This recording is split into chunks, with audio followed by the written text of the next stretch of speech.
Elastic Block Store and S3 interaction.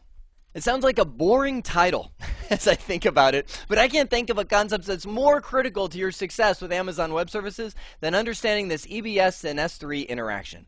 EBS, Elastic Block Store, allows you to create virtual hard drives for your instances that perform differently based on the kind of storage you choose, whether it be magnetic storage, whether it be solid-state disk, whether it be provisioned IOPS, right? It's designed to be the virtual hard drives of your instances. S3, designed for ultra durable, replicated to multiple data centers, to multiple storage devices, storage of blob objects. In no way optimized to run machines from it, right? It's just meant to store stuff. So you can take this and use it for backup and cloning. I can go right into my Amazon Web Services, and you can see I've got my Elastic Block Store that I'm staring at right now. Right-click on any one of these things. I've got an 8 GB volume that is attached to a server. I've got a 50 GB volume that is just sitting there idle, not attached to anything. But I can right-click on it and hit Create Snapshot, fill in all my descriptions, and it actually moves it over here. This is a view into an S3 bucket where I've got this 8 GB snapshot sitting there idle.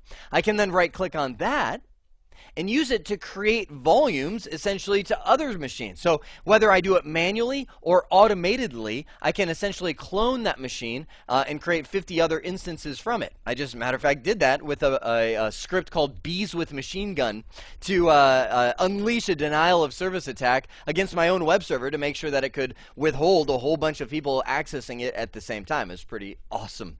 So backup is also good. Now, one of the things to know about backup as I do this, as I right-click on this and say, hey, I want to create a snapshot of it, it's actually creating a backup in S3 that is incremental, which is awesome. Meaning if I've got an 8 GB we'll just say data store that's running, the next snapshot that I create will only have the changes. So I'll just put changes. The changes from that original 8 GB over here. So I might just have a 1 GB if I only have 1 GB of changes from there. And the next snapshot might just have a few hundred megabytes or something like that that it's doing as it's going. So it's only the changes, and then it says, but deleting old optimized. Like, that makes no sense to me.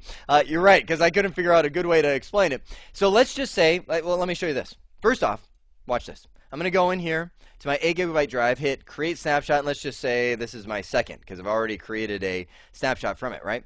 I click on it, it says, okay, snapshot creation started. Now I come over here. This is so good. So when I originally created this, it probably took maybe 2 minutes or so to create this snapshot called backup. Notice that as soon as I created this one, it's like, I'm done. Why? Because there's actually no data in this second one at all. Maybe there's some pointers or something, but literally it's an empty backup. Why? Because I haven't done anything to this volume. Matter of fact, this server is shut down that this 8 GB volume is attached to, and I just created a second snapshot of it, which is incremental, and Amazon Web Services looked at me and said, what are you doing? Nothing has changed. So immediately it's completed.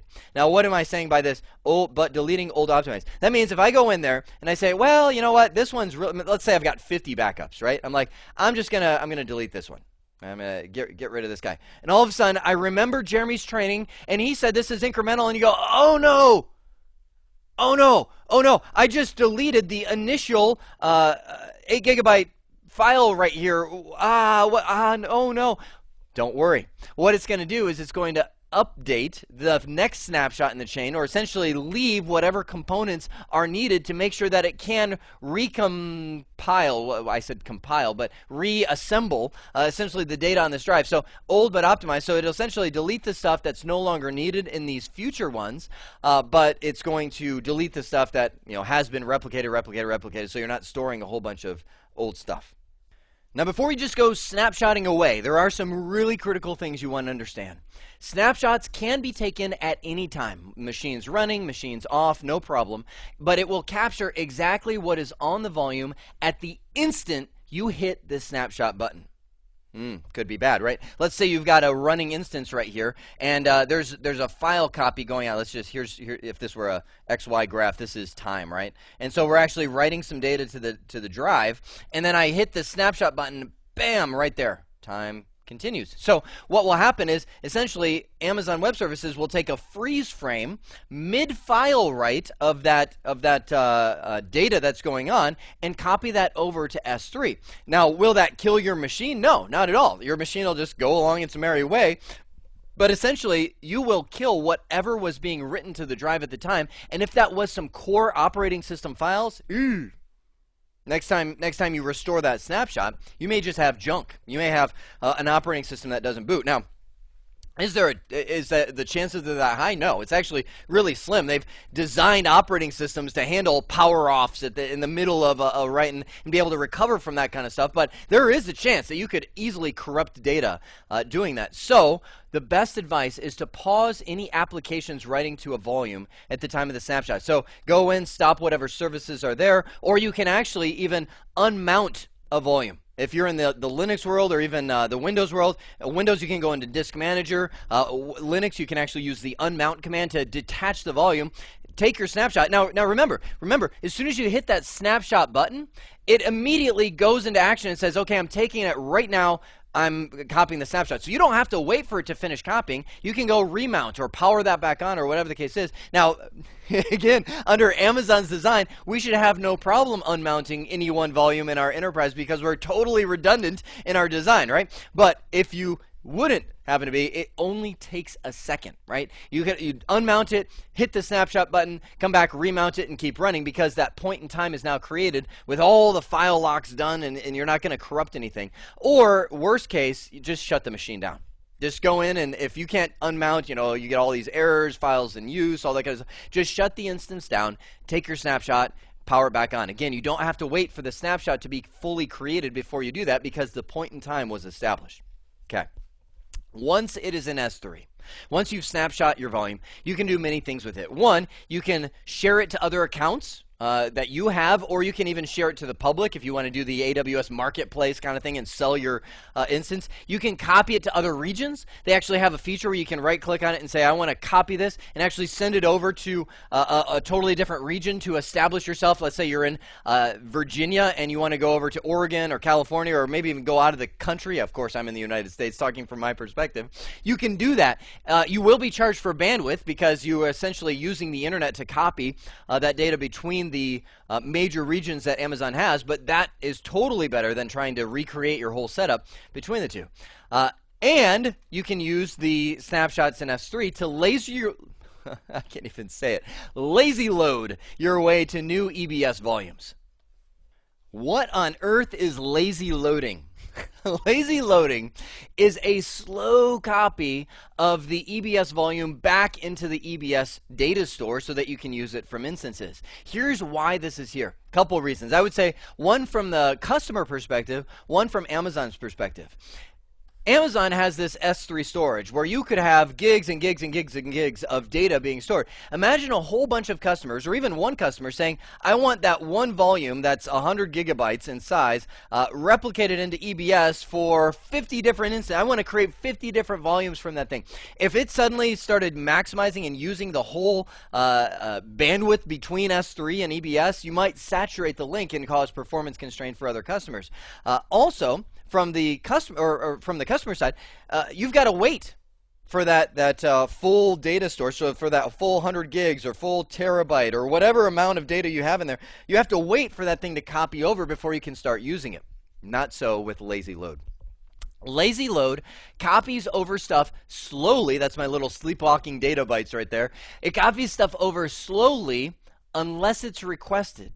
So, for instance, I say I want to copy the C drive of Windows. Let's just say I've got a Windows instance. I'm copying the C drive volume over here. I attach it to an actual instance, and I hit Run. Right? As soon as I hit that Run button, there's certain data that's going to be accessed on that C drive that may not have copied over yet. Does that make sense? Because it's slowly copying it.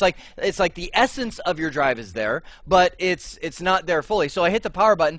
Immediately, as soon as it's requested, some of these guys wake up and they pull back whatever bandwidth throttle is there, and they immediately copy that needed data over to make sure that it's there so Windows can run. So it may be a little slower, that very first access, because you're waiting for it to copy from S3 to EBS.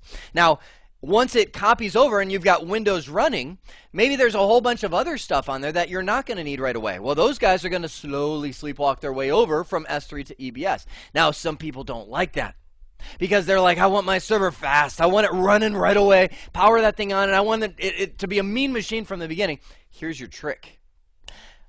When you power up that thing, first thing that you should do is a check disk. I'm thinking Windows, or a disk defragment, or do a disk scan. Essentially, cause that machine to access every single sector of that hard drive. And what will happen is that lazy load will wake up for every single piece of data that's in there. It will immediately start copying really fast over. And Amazon, you know, it sounds like I'm giving you advice on how to like backdoor Amazon and sneak in things you're not supposed to. No, Amazon totally gets that. They totally get that you're going to be needing some data fast, and that's why they make that capability available for you. But from Amazon perspective, they're like, you know what? Most people don't.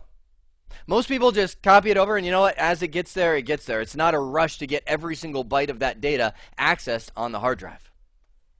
Lazy load really is an advantage to you so that you can have those volumes immediately available to your instances and not wait the entire copy time from S3 before you can actually use them.